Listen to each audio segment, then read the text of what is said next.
Bakı Ekspo mərkəzində ikinci Türk ticarət sərgisi, Türk dövlətləri ticarət və investisiya əməkdaşlıq forum sərgisi təşkil olunub. Hansı ölkələr iştirak edir, hansı sahələrdə məhsullar nümayiş olunur? Bütün bunlarla bağlı məlumatı bizimlə birbaşa bağlantıda olan əməkdaşımız Röya Qarabağlı çatdıracaq. Röya, buyurun, suallarımızın cavabını sizdən eşitək, təfərrüatlar sizdə.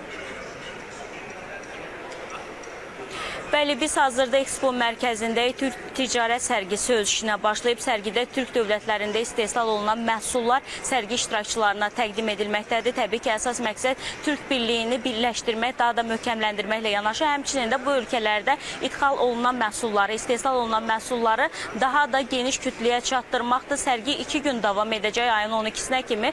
Bəs hansı məhsullar yer almaqdadır sərgidə? Daha ətraflı məlumatı biz Az Expo portalının rəhbəri Ayxan Qədəşovdan alaq. Buyurun. Salam, xoş gördük.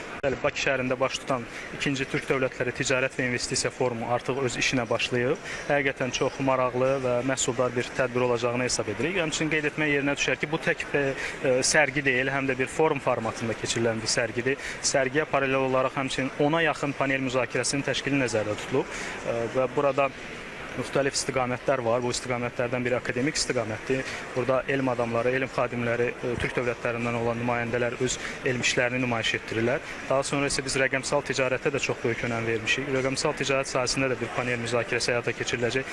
Məlumdur ki, Az Eksport portalı üçün də rəqəmsal ticarət çox önəmlidir.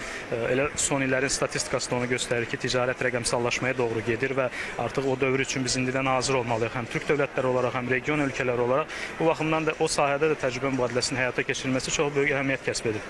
Daha sonra burada Türk dövlətlərinin iqtisadiyyatına da ciddi önəm verilib.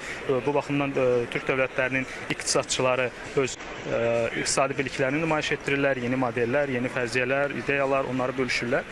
Ümumilikdə isə qeyd etmək yerinə düşər ki, hazırda sərgidə 10-dan artıq ölkədən 100-ədək şirkət təmsil olunur.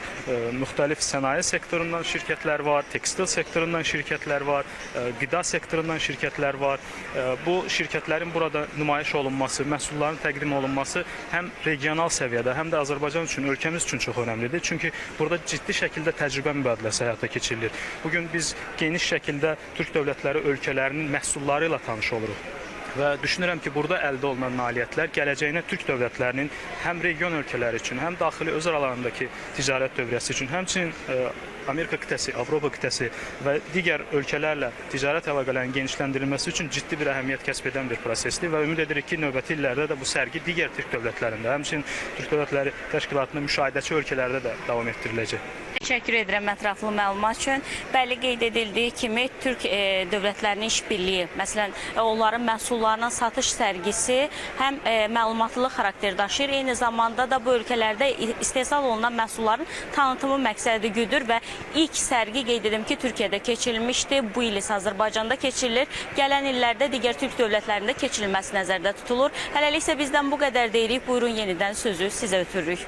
Çox sağ olun Röya, sizə təşəkkür. Sərgi iştirakçılarına isə uğurlar arzu edirik.